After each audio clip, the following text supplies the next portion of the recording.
Muros rodeando esto,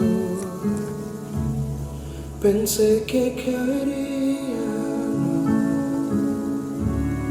mas nunca me has fallado.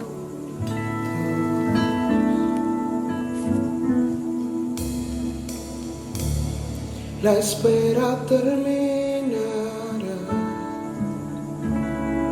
sé que has vencido ya,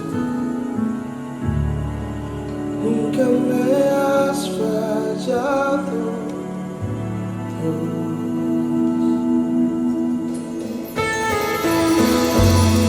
En ti confiaré, tu promesa sigue en pie, tú eres fiel. Confiado andaré, en tus manos estaré, siempre has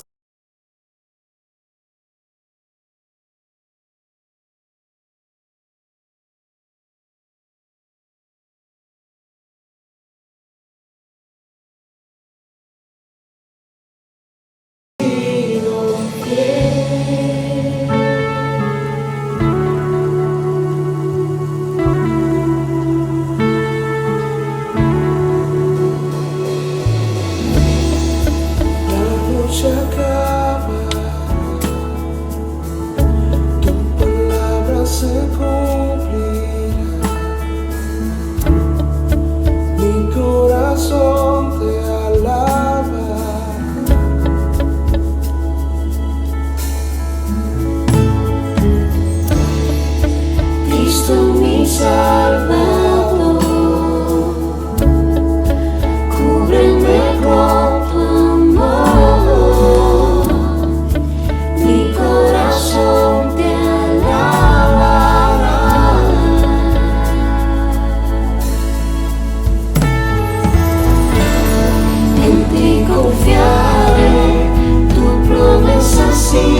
en ti confiar.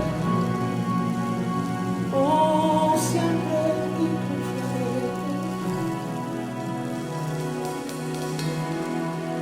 Oh, oh, siempre Cristo, siempre has sido fiel. Oh, siempre, siempre has sido fiel.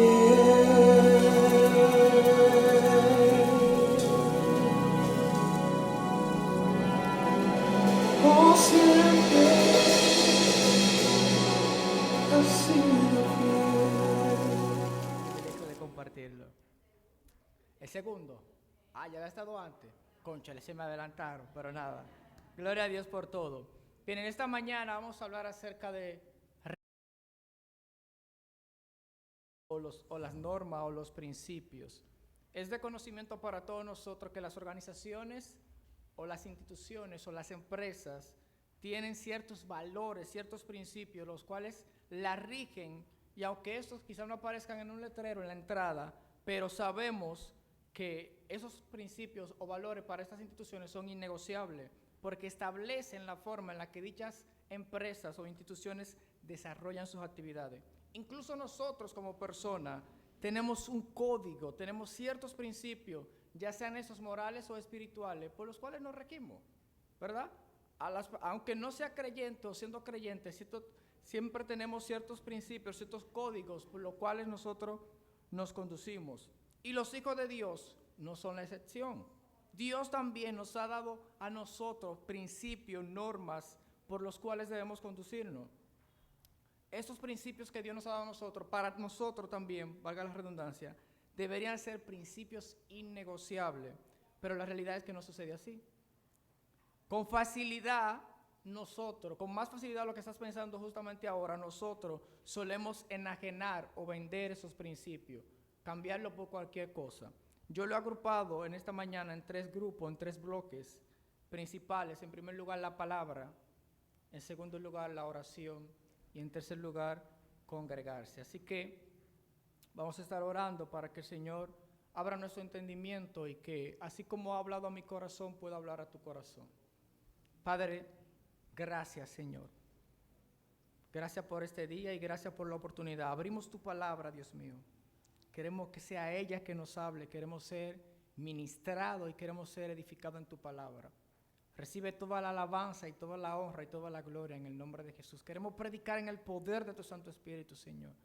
No nuestra palabra, no palabra de sabiduría humana, sino en el poder de tu Santo Espíritu.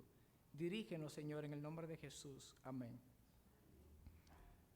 Acompáñenme al libro de Hechos, capítulo 6.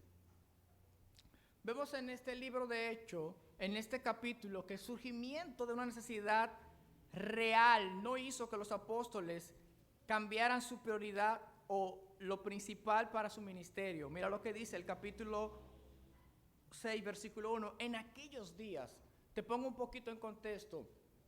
Capítulo 1, la iglesia está ¿dónde? Está en el aposento alto, están reunidos más de 120 personas, están esperando que el Espíritu Santo, llegue el Espíritu Santo, es investido de poder la iglesia, salen a anunciar de forma sorprendente en otros idiomas a todas las personas de la comunidad.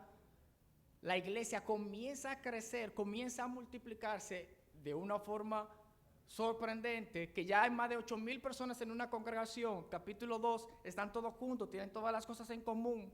Hay necesidad económica. Bernabé vende una propiedad, la pone a los pies de los apóstoles para que puedan sostener a algunos que tenían menos posibilidad económica.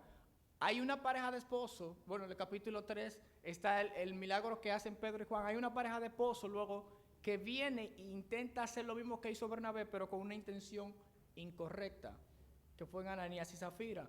Lo que quisieron hacer estuvo bien, pero la intención no fue la correcta. Entonces, llegamos luego entonces ahora al capítulo 6. En aquellos días, en ese momento, en ese contexto de la iglesia, una iglesia naciente con muchas personas, hay una gran necesidad, y dice el versículo 1, que como creciera el número de los discípulos, ya hay más de 5,000 gente, ya más de 8,000 gente en la iglesia, como creciera el número de los discípulos, hubo murmuración de los griegos contra los hebreos. Esto de murmuración de los griegos, es decir, aquellas personas que hablaban griego estaban murmurando al grupo que hablaba hebreo porque decían que sus viudas eran desatendidas de la distribución diaria. Acuérdense que hay personas que están poniendo lo que tienen para que se supla otra necesidad de aquellos que menos tienen. ¿Y cuáles eran esas personas? Obviamente las viudas, porque probablemente ya eran viudas, que no tenían hijos, que no tenían cómo sostenerse a sí mismas. Así que las personas que hablan un idioma, es decir, los que hablan el griego, están murmurando a aquellos hermanos que son hebreos, dicen quizás que tienen favoritismo y que la ayuda de ellos están siendo desatendida. Ante esa necesidad real, mira lo que dicen los apóstoles.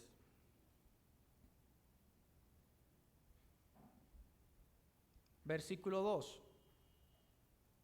Dice, gracias por la luz. Entonces los 12 convocaron a la multitud de los discípulos y dijeron: no es justo que nosotros dejemos, ¿qué cosa? La palabra de Dios para servir a la mesa. ¿Hay una necesidad real?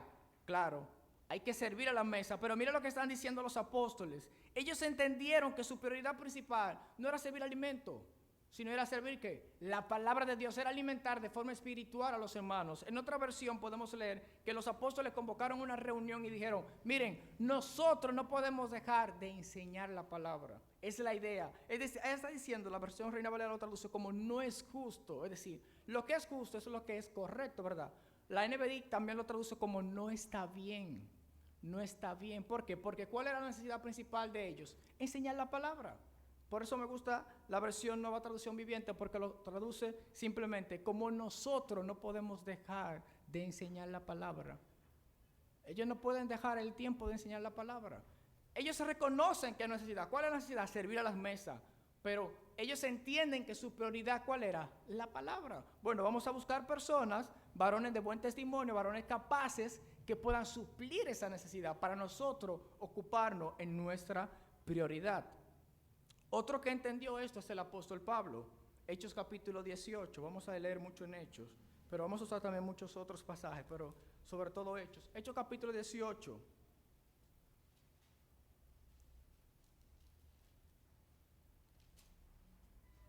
Versículo 25. A ver, perdón.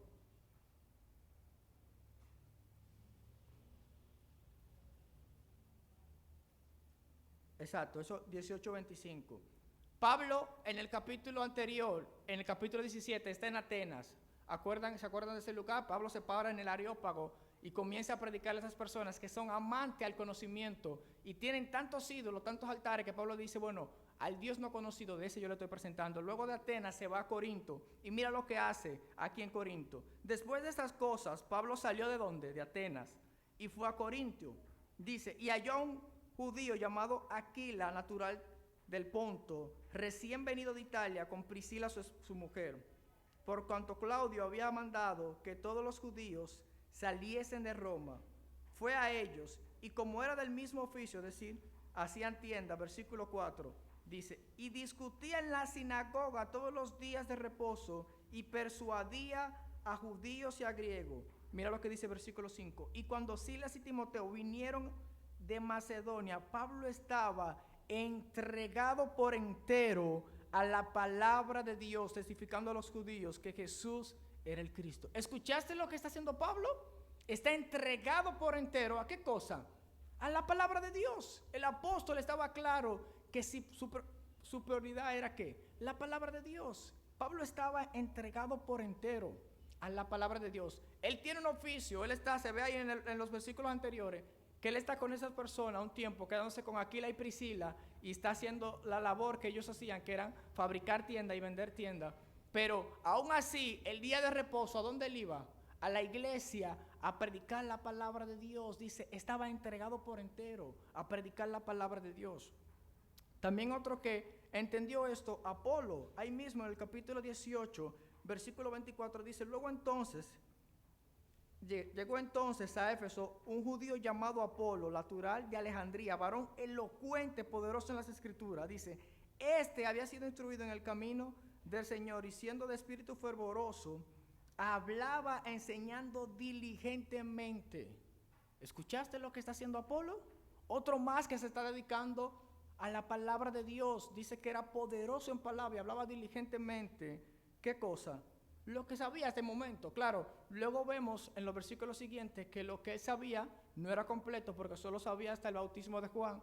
Aquila y Priscila lo toman, lo disipulan, pero luego de eso termina el versículo 29, ya él siendo, versículo 28, dice, porque con gran vehemencia, ahora que él aprende, que él sabe como mejor la palabra, dice, con gran vehemencia refutaba públicamente a los judíos, demostrando por las escrituras que Jesús era el Cristo.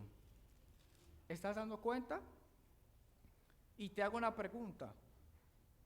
¿La palabra de Dios es una prioridad en tu vida?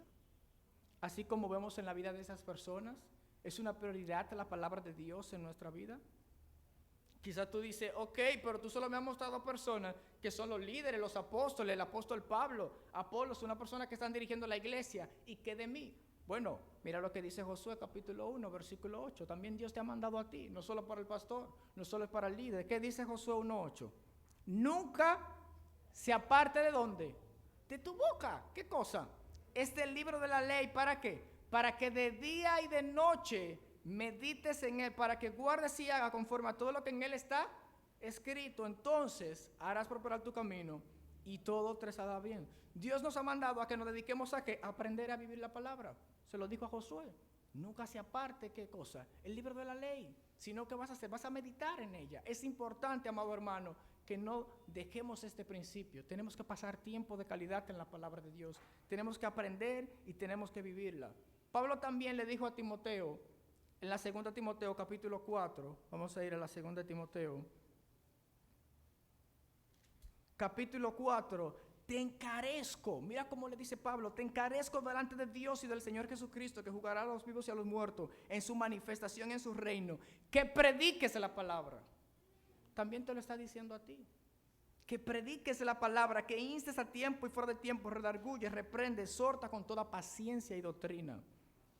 ¿Te parece que solo es para los pastores? ¿Te parece que solo es para los líderes? Nuevamente te hago esta pregunta. ¿Cuándo fue la última vez que leíste tu Biblia? De forma intencional, no que llegaste a la iglesia y te dijeron vamos a abrirla y la leíste. ¿Cuándo fue la última vez que tú la leíste? ¿Sabes? Lo irónico es que a veces dejamos de leer la palabra de Dios porque no nos da el tiempo. No nos da el tiempo. Pero el día sigue teniendo 24 horas, ¿sí o no? ¿Cuántas horas tiene el día? Se achicó, son 22 ahora. Sigue teniendo 24. Pero hay tiempo para Netflix. Hay tiempo para WhatsApp, hay tiempo para Instagram, hay tiempo para Facebook, hay tiempo para salir con los amigos. No, mira, me invitaron. ¿Ve? Realmente sigue habiendo tiempo, pero somos nosotros que no la tenemos como una prioridad. La tenemos en el segundo plano. Cualquier otra cosa va primero. El tiempo sigue estando ahí, las horas siguen estando ahí. Y lo peor de todo, escucha esto, amada iglesia, lo peor de todo es que como no nos estamos alimentando con la palabra de Dios, estamos comiendo comida chatarra, porque algo estamos comiendo. Estamos comiendo comida chatarra. ¿Y qué pasa cuando comes solo comida chatarra? Los que están aquí que saben de eso, los doctores. Te pones obeso. Eres un desnutrido. Puedes estar amontonando un montón de grosura, de masa, pero eres fofo, eres obeso. Nos alimentamos con frases muy bonitas, muy quizás motivacionales, muy humanistas, que está de moda hoy día. Y la ponemos hasta en los estados, pero realmente nos estamos edificando en la palabra de Dios, realmente estamos pensando como pensaron los apóstoles, de que no iban a descuidar la palabra, porque ellos sabían que era más importante que ellos alimentaran a la gente con lo espiritual que con lo físico. No era que los otros no servían, claro que era importante, por eso iban a designar personas apropiadas para hacerlo, pero ellos entendían que la prioridad era la palabra. ¿Lo estamos entendiendo nosotros? ¿Y sabe qué es lo peor de esto? Que como yo no me expongo a la palabra de Dios, como yo no la recibo, mucho menos la comparto. Mucho menos la comparto. Y si la comparto, la voy a compartir más, porque lo poco que estoy recibiendo, y quizás si no es bueno, pues eso mismo va a salir, quizás tampoco va a ser bueno. Otro que entendió esto fue Esdras. ¿Leíste sobre Esdras, escriba y sumo sacerdote? Cómo Esdras, en el capítulo 7, versículo 10, dice que preparó su corazón para inquirir la ley de Jehová. Ese es el tipo de actitud que tenemos que tener tú y yo. De manera intencional venir a exponernos a la palabra de Dios. No es que tú vas a hacer el devocional, a veces es diario. Es el alimento diario. Es el alimento, como dice la canción que manda el devocional Modesta. Es el alimento que tu alma necesita. Es el manual para nuestra vida. Todo lo que necesitas saber está aquí, mi amado hermano. Pero ¿qué pasa si recibimos la enseñanza a través de otras plataformas, otros medios? Lamentablemente vamos a estar recibiendo comida chatarra y no nos vamos a estar alimentando. Y los apóstoles lo entendieron. Por eso ellos dijeron, no es justo, amado hermano. Mira, no es justo. Es necesario que nosotros nos enfoquemos ¿en qué? En la palabra de Dios. Pero no solo es el único principio en el que lo vamos a enfocar, sino que hay un segundo principio. Y este es la oración. La oración. Vuelve conmigo a Hechos, capítulo 6. Seguimos ahí mismo. Dice, versículo 4, nosotros, escucha lo que van a hacer ellos, porque ellos no se van a quedar tranquilitos en la casa, ustedes van a estar sirviendo, nosotros vamos a tomar, somos los pastores, somos los líderes, vamos a estar relax. No, nosotros persistiremos en la oración y el ministerio de la palabra. ¿En qué van a persistir los apóstoles? En la oración. Nosotros persistiremos en la oración. En un buen dominicano podríamos decir, los apóstoles están claros. Ellos saben que era lo importante de su vida. Ellos van a persistir en la oración. Alguien una vez dijo, mucha oración, mucho poder. Poca oración, poco poder. Y aunque te suene repetido, pero hay que volver a decírtelo, una vida constante de oración se traduce en una mayor dependencia y dirección del Espíritu Santo. Así es. Y Pablo lo sabía. Lamentablemente tengo que utilizarlo mucho. Vamos a Hechos capítulo 16. Es una historia fascinante. El carcelero de Filipo, me encanta. Pablo está preso junto con Silas. Está en el calabozo más profundo. Pablo no ha robado. Ojo. Pablo no ha matado a nadie. Pablo no ha hecho nada para merecer estar en la cárcel. Pero él está preso por causa del nombre de quien él está predicando. ¿Y sabe qué hace Pablo en la cárcel? Está gozoso. Está orando. Está cantando. Pablo está preso, y dice versículo 25, pero a medianoche orando, ¿qué estaba haciendo? Orando, Pablo y Silas cantaban himnos a Dios y los demás presos los oían. ¡Wow! ¿Y sabes qué pasó ahí? Este hombre, el carcelero, vino a Cristo, toda su familia y otros de los presos también vinieron a Cristo. Todo eso por ese testimonio de los apóstoles en ese momento quizás difícil, en una cárcel, cuando no habían hecho nada malo. Están orando, mi amado hermano. Están orando. ¿Con qué frecuencia oramos nosotros al día? ¿Con qué frecuencia oramos al día? A veces, bueno, cuando me levanto, la comida, el desayuno, la cena para acostarme. Quizás no estamos orando ni siquiera 5 minutos al día. Tal vez, si hacemos el cálculo, nos da menos. La oración por la comida, ¿sabes? Que no se puede orar muy largo porque tenemos hambre. Y si alguien ora muy largo, ni siquiera lo ponemos a orar. ¿Con qué frecuencia estamos orando? La palabra de Dios nos dice en Tesalonicenses, en la primera Tesalonicenses 5:17, orad. ¿Lo escuchaste? Orad sin cesar. ¿Sabe lo que está diciendo ahí? Ora, dijo Lucas. ¿Pero cómo? En todo tiempo, es la idea. No es que sin cesar, quizás esa palabra no se entiende tanto, pero es ora en todo tiempo. Es lo que está diciendo Pablo, ora en todo tiempo. La Biblia una y otra vez, nos repite esto. Ora, Filipenses 4:6. Por nada estéis, ¿qué cosa? Afanoso, sino que sean conocidas, ¿qué? Vuestras peticiones delante de Dios en toda, ¿qué? Oración. Te lo voy a decir de una forma más sencilla. Pablo está diciendo, no te preocupes. Pon delante de Dios en oración todo lo que necesitas. ¿Se entendió mejor? Eso es lo que está diciendo Pablo, así de sencillo. No te preocupes. ¿Y qué es preocuparse? Es estar ocupado antes de que suceda. Preocuparse. Ocuparse antes de que suceda. Pablo dice, no te preocupes. No te afanes. Ponlo en la mano de Dios en oración. ¿Y sabe? Jesús también dijo, todo lo que pidieres al Padre, escucha, Jesús, en mi nombre, ¿quién lo va a hacer? Yo lo haré. Pero a veces no recibimos porque no pedimos. Y a veces también no recibimos porque pedimos como no conviene. Como dice Santiago, dice la Escritura, no recibís porque pedís como no conviene. Muchas veces, cuando solemos pedir, entonces lo hacemos de una forma egoísta, que no agrada a Dios, porque lo que estamos pidiendo no es lo que Dios tiene para nosotros, no es el propósito de Dios. Dame esto, Señor, pero yo no te quiero dar eso, y tú dámelo. Y no te lo da, entonces Dios no me concede la oración, pero es porque pedís mal. Porque estamos pidiendo no conforme a su propósito, de una forma egoísta. Vamos a mirar algunos ejemplos. Qué bueno que la Biblia está repleta de todo, ¿no? ¿Has leído la primera Samuel, capítulo 1? ¿Has escuchado de Ana? ¿Cómo esta señora, cómo esta mujer? Oye, no es fácil la situación de Ana, ¿eh? Te cuento. Ana está casada con un hombre que tiene otra señora. O sea, en aquel entonces todo era permitido. Nadie vaya a hacer eso hoy día. Pablo está casado con Elcana, tiene a Penina, está Ana. La otra señora le ha dado hijos. Y además de que le ha dado hijos, la hostiga con esto, la molesta con esto, ¿verdad? Le hace bullying con esto.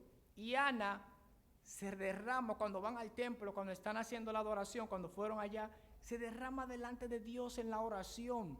Dice el texto que ella oraba en su corazón porque solo se movían los labios, pero no salían palabras.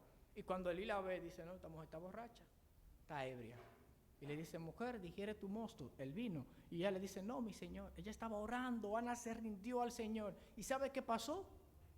Dios le concedió este milagro. Y no solo tuvo a Samuel, tuvo 6 más después. Ven, cuando oramos de forma correcta, cuando nos rendimos al Señor en oración, ¿cómo Él contesta? Así pasó en la vida de Ana, esta mujer que era estéril, que había tenido muchos años casada y aún no había podido tener hijos. Dios le permitió este maravilloso regalo.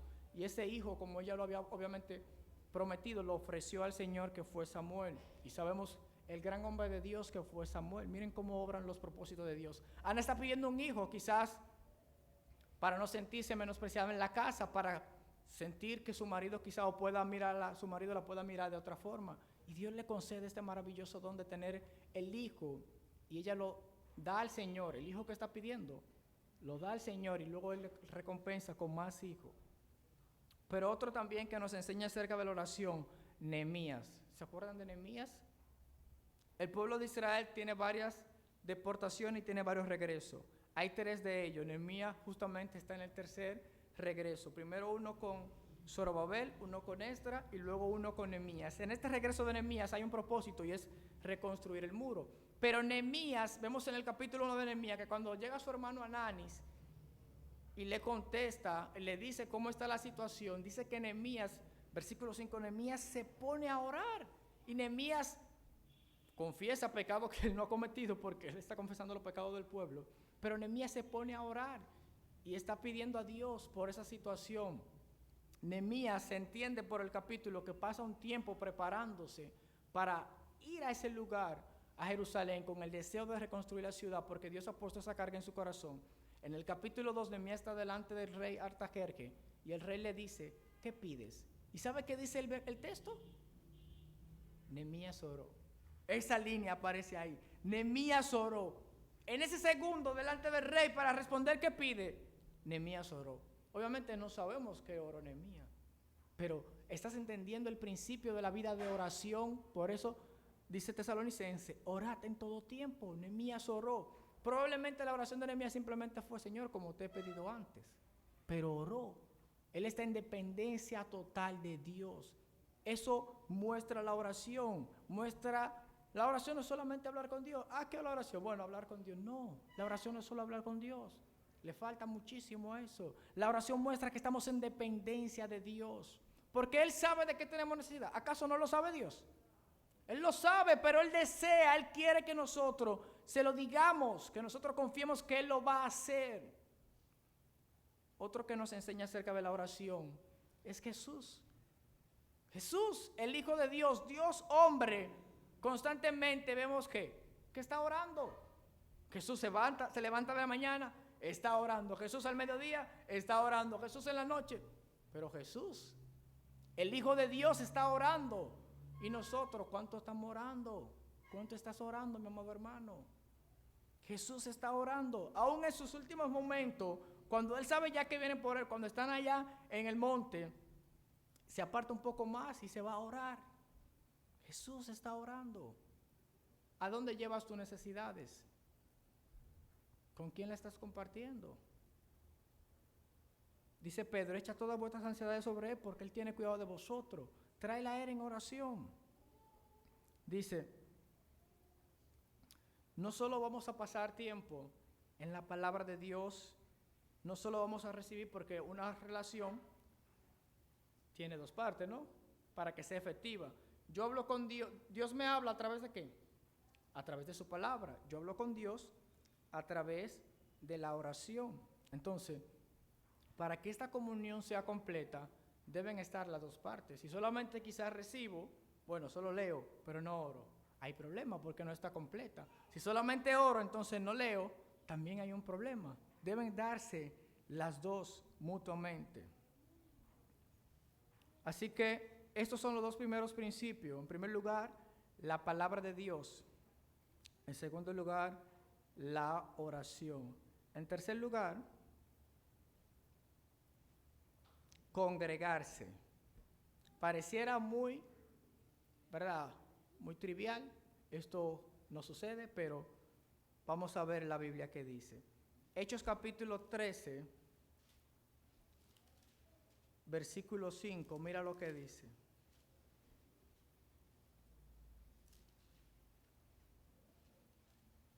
Y llegados a Salamina, anunciaban la palabra de Dios en la sinagoga. ¿De dónde? De los judíos. ¿Dónde estaban ellos? En las sinagogas. Versículo 14. Ahí mismo.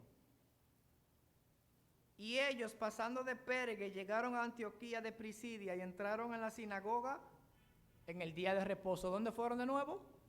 A la sinagoga. Capítulo 14, versículo 1. Aconteció en Iconio que entraron juntos en la sinagoga. Versículo 27 del 14 también. Y habiendo llegado y reunido a la iglesia, refirieron cuán grandes cosas había hecho Dios con ellos, cómo había abierto puerta de la fe a los gentiles. Capítulo 17, versículo 1 y 2, dice, pasando por Anfípolis y Apolonia, llegaron a Tesalónica, donde había ¿qué? Una sinagoga, y Pablo, como acostumbraba, fue a ellos por 3 días de reposo y discutía con ellos. Versículos 16 y 17. Mientras Pablo los esperaba en Atenas, el espíritu se enardecía viendo la ciudad entregada a la idolatría, así que discutían ¿dónde? En la sinagoga. ¿Quieres que te siga leyendo más? Está claro. ¿Dónde estaba Pablo? ¿Dónde estaban los apóstoles? En la sinagoga. No estaba en la iglesia porque ese era el lugar de reunión, esa era la iglesia de aquel entonces, la sinagoga. ¿Dónde iba Jesús? A los 12 años estaba en el templo, en la sinagoga, en la iglesia. Luego, ¿dónde entraba siempre? A enseñar. A la iglesia. ¿Y nosotros venimos a la iglesia? Qué tremenda lección hay aquí. Nosotros por cualquier razón queremos faltar a la iglesia. Por cualquier razón. Déjame darte, esa fue una idea que me dio Christopher. Déjame darte algunas excusas por qué la gente no viene a la iglesia. Algunas excusas que damos. Algunas son triviales, otras podríamos decir, bueno, pero son excusas que nos damos a nosotros. Primera excusa, quiero que me vaya bien en los estudios. Ay, está interesante, todo el mundo quiere que le vaya bien, todo el mundo quiere terminar el bachillerato bien, la universidad. Ojo, no estoy en contra de los estudios, yo estudié, yo tengo una profesión y yo vivo de esa profesión, gracias a Dios, y me va bien. No estoy en contra de eso, eso es bueno, hágalo. Pero queremos que nos vaya bien, pero entonces, cuando tenemos el examen, faltamos a la iglesia. No, porque tengo que estudiar para el examen. Pero ¿qué tú quitas del día? Ir al culto. Yo quiero que me vaya bien, pero yo voy a tomar materia el día que tengo culto. No, porque tengo que terminar rápido. Mira, es que son 7 años, son 5 años, son 3 años.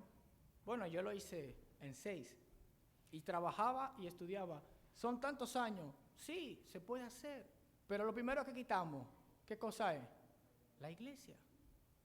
Quitamos el culto. ¿Ve? No es principal para nosotros. No es un valor principal para nosotros. Lo primero que quitamos es la iglesia. Otra excusa que a veces damos. Necesito más dinero. Necesitamos dinero. El dinero es importante. Oye, hay que pagar la casa, hay que pagar aquello. Necesito más dinero. ¿Y qué significa esto? Muchas veces tomamos un empleo que nos quita el tiempo del culto. Nos quita venir a la iglesia, ya sea en la semana o el domingo. O a veces hacemos horas extras o lo demás por el dinero, porque el dinero es importante. Yo recuerdo hace muchos años, yo trabajaba en Zona Franca. Lo cuento esto porque es personal mío, es una anécdota mía personal. Yo trabajaba en Zona Franca, escucha, ganándome menos de como 8,000, casi 10,000 pesos. Y me habían ofrecido un empleo en un call center, voy a ganar como 16, casi 20. Yo estoy, pero tengo que trabajar el domingo. La cosita, el domingo. Y vengo yo con el Manuel, con el pastor, le digo, pastor, me han ofrecido un empleo buenísimo, voy a ganar más dinero. Le cuento todo, el Manuel, sí, está bien. Le digo yo, pero tengo que trabajar el domingo. Y él se queda así, mira. Escucha lo que me dijo. Fue fulminante para mí en ese momento. Él me dijo, ¿acaso te falta algo actualmente? Y yo, ¿cómo así que sí me falta algo? Sí, te falta algo. ¿Tú estás pasando hambre? Y yo, no, ¿qué pasa, pastor? No. Dice, el Dios que te ha suplido hasta este momento, el Dios va a seguir supliéndote. Tú no necesitas tomar un empleo que te quite el tiempo de Dios. Y en ese momento, óyeme, ese dinero, yo pensaba, ya yo hacía un mundo con ese dinero. Pero me desarmó el pastor cuando me dijo eso y no lo tomé. Y gracias a Dios, luego de eso vinieron otras oportunidades. Y después entré a ese mismo call center, pero en otro horario que me ofrecieron. ¿Ves?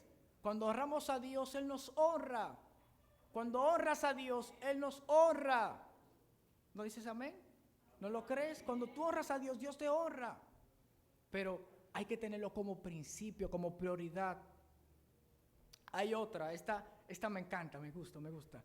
Hay personas que no van a la iglesia porque están de vacaciones. Estoy de vacaciones. Yo no sabía que Dios se tomaba vacaciones. Hello, se tomó vacaciones el Señor. Pero cuando estamos ahí pidiendo por necesidad, no queremos que Él se tome vacaciones. Yo voy para otro país, para allá, pero allá hay iglesia. Me gusta el pastor y el Manuel cuando van a Estados Unidos, ellos van a la iglesia y uno lo ve que, ven la foto, claro, que van a la iglesia cuando están fuera. O sea, el hecho de que usted esté de vacaciones, ya sea dentro del país o fuera del país, no quiere decir que usted por eso no pueda ir a una iglesia. Salí de la ciudad, ya estoy de vacaciones, ya. No puedo ir a la iglesia. Pero ahora hasta por el medio virtual usted puede entrar al culto y lo puede recibir. Pero entiendo, o sea, no estoy diciendo que usted no puede faltar nunca a la iglesia, no es lo que estamos diciendo. Es la mentalidad, es el principio, es lo que tenemos en la mente. Claro que va a haber momentos que vamos a faltar a la iglesia, habrá compromiso o habrá hasta una misma razón de recreación familiar y está válido. Pero es el principio, es el pensamiento. ¿Cómo desplazamos con tanta facilidad las cosas de Dios? Te voy a leer entonces ahora Hebreos capítulo 10, versículo 25. Bueno, leo el 24, me gusta el 24. Y considerémonos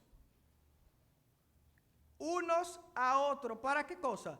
Para estimularnos al amor y las buenas obras, no dejando de congregarnos, como algunos tienen por costumbre, sino exhortando unos a otros, y tanto más cuanto veáis que aquel día se acerca.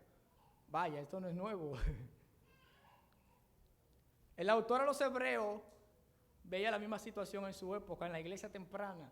Ya esto era un problema. Uy, se puso uno ahí con el sol.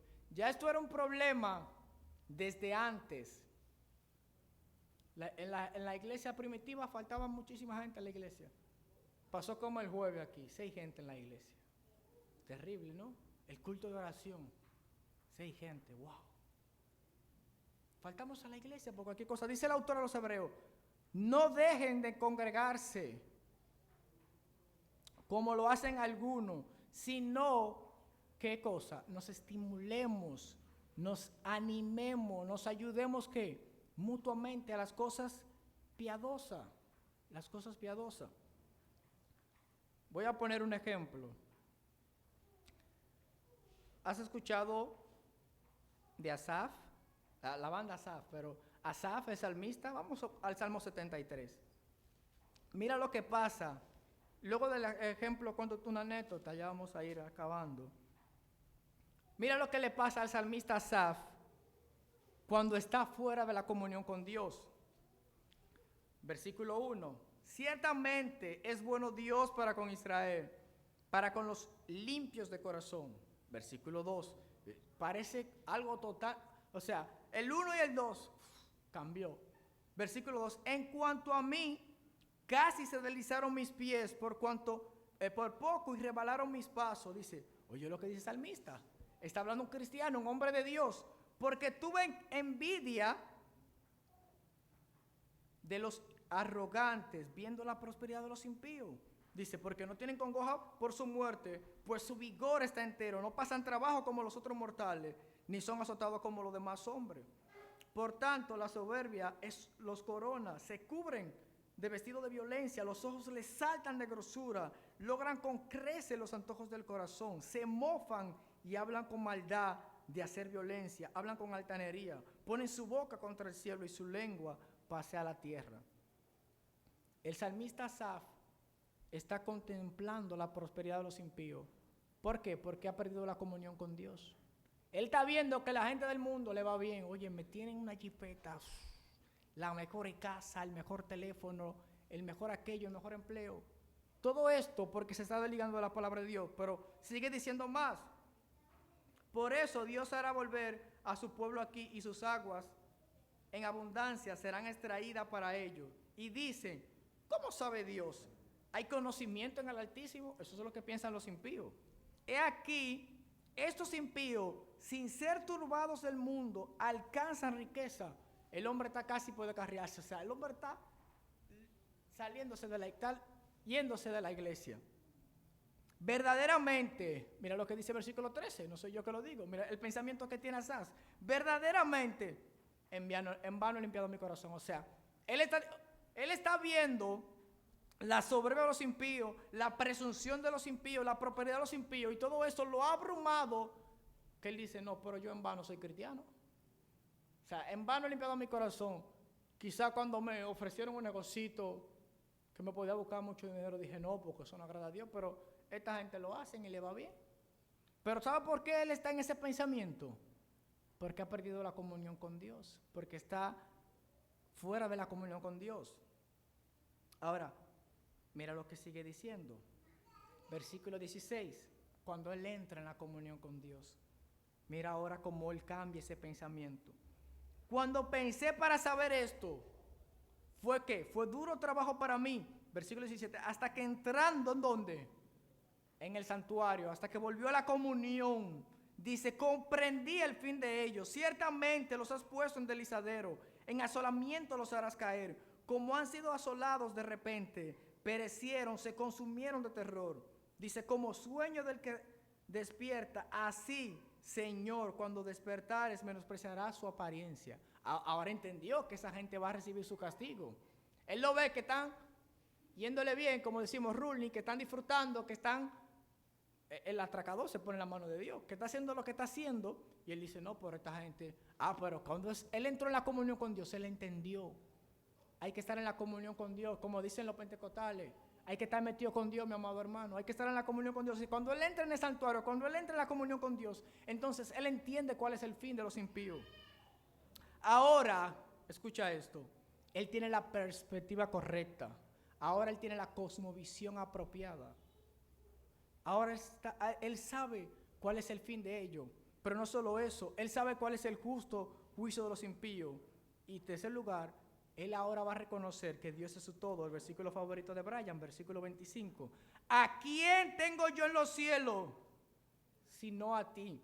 Y fuera de ti nada deseo en la tierra. Pero ¿cuándo lo entendió? En la comunión con Dios. Hasta que entrando en el santuario. Anteriormente, no, los impíos le va mejor. En vano estoy yo siendo cristiano. Pero ahora él reconoce que Dios es su todo. Dice, ¿a quién tengo yo en los cielos? Sino a ti. Y fuera de ti, nada deseo. ¿Escuchaste? Versículo 26. Mi carne y mi corazón desfallecen, mas la roca de mi corazón y mi porción es Dios para siempre. Pero ¿cuándo él entendió esto? ¿Y por qué hago este énfasis? Para que lo entienda, mi amado hermano. La comunión. Hay que pasar tiempo en la palabra de Dios. Hay que pasar tiempo de calidad en la oración. Hay que congregarse. En la iglesia no solo venimos a cantar, no solo venimos a escuchar al predicador, venimos a practicar algo importante que el Señor enseñó, la comunión unos con otros. ¿Se acuerdan cómo estaba la iglesia en Hechos capítulo 2? Estaban juntos, tenían todas las cosas en común y por eso Dios añadía cada día a la iglesia lo que habían de ser salvos. A veces nos preocupamos, ¿por qué que no viene alguien nuevo a la iglesia? Bueno, hay que revisarnos, ¿por qué no llega nadie nuevo a la iglesia? ¿Por qué el Señor no está añadiendo gente? Quizás no estamos haciendo lo que debemos hacer. Quizás no estamos teniendo esa comunión. ¿Ve? Dejamos de congregarnos por cualquier cosa. Voy a contar una anécdota. Está bien el tiempo. Yo la semana pasada, la última vez, prediqué más temprano, así que me pueden dar esos minutos. Voy a contar esta anécdota. Hay un pastor que visita a un hermano, supone a Jorge. El pastor visita a un hermano, pero es en un país donde hace frío y donde hay chimenea. El hermano sabe que tiene como 2 meses que no va a la iglesia, y el pastor va, y el hermano le dice, pastor, ¿qué le brindo? Una taza de té, le trae la taza de té, y el pastor está callado, no dice nada. Y el pastor se acerca a la chimenea, saca un palo de la chimenea, callado, y el hermano lo mira así, ¿qué será? Pasan varios minutos más, el pastor vuelve y saca otro palo. Oye, el hermano está, ¿qué será? ¿Qué es lo que está? Porque el pastor no está diciendo nada, está aquí en la casa, no dice nada. Vuelve el pastor y saca otro palo de la chimenea. Y le dice el hermano, pastor, ya no siga sacando más, ya entendí. ¿Entendiste? Te lo voy a decir entonces. Cada vez que él sacaba un palo del fuego, ¿sabe qué pasaba con ese palo? Se apagaba. Porque se desconectaba del fogón donde estaban los demás. Cada vez que sacaba uno, se apagaba. Cada vez que lo sacaba, se apagaba. ¿Y qué pasaba si llegaba a sacarlo todo? Bueno, se iba a apagar la chimenea. Cuando te desconectas de la iglesia, te apagas.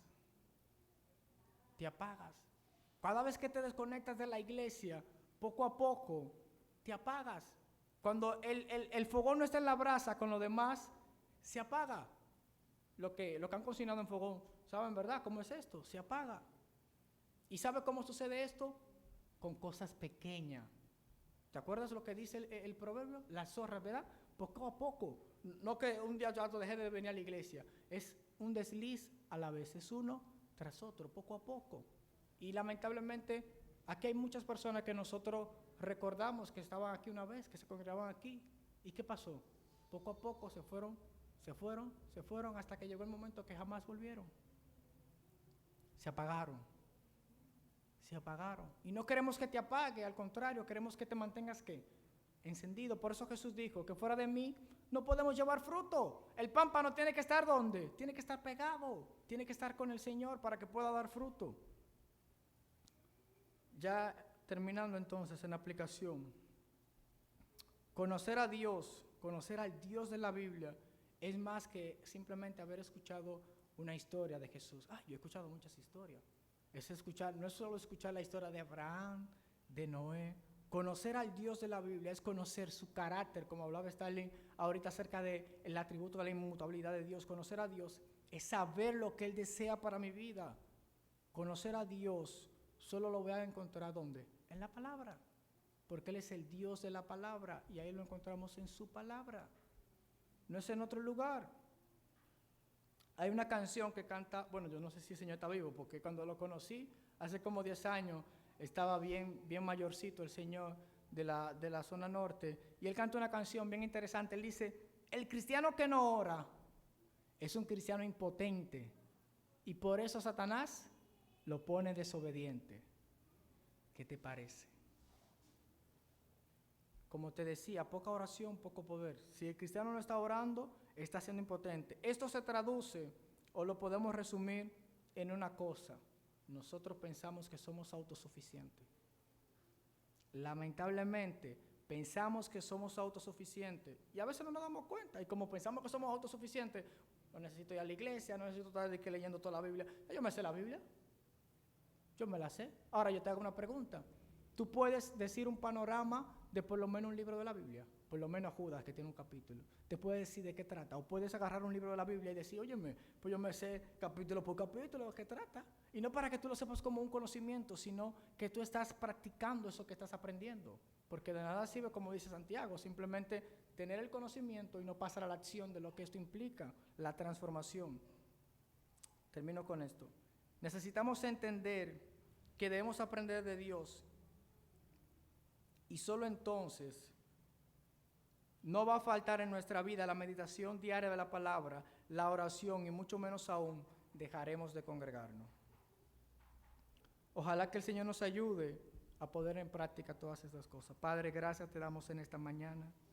Gracias, mi Dios, por tu palabra. Ella ha sido refrescante para nosotros. Ayúdanos, Señor, a que no dejemos estos principios, Padre, a poder nosotros pasar tiempo en la meditación, tiempo en la oración y a congregarnos como debemos, Señor. Gracias te damos, Padre, por estos ejemplos que están ahí en las Escrituras. Podríamos quizá mencionar más, pero gracias por ello, Padre. Gracias porque están ahí para testimonio a nosotros, para que lo imitemos y para que lo sigamos. Y aquellos que son negativos, pues, para que lo desechemos. Ayúdanos, Señora, como ente de la Iglesia Universal de Cristo, a ser parte de ella de manera consciente y eficaz, Señor. Bendiga la vida de los hermanos de la congregación y síguele usando para su gloria, Señor. Te damos gracias por todo. En el nombre de Jesús. Amén.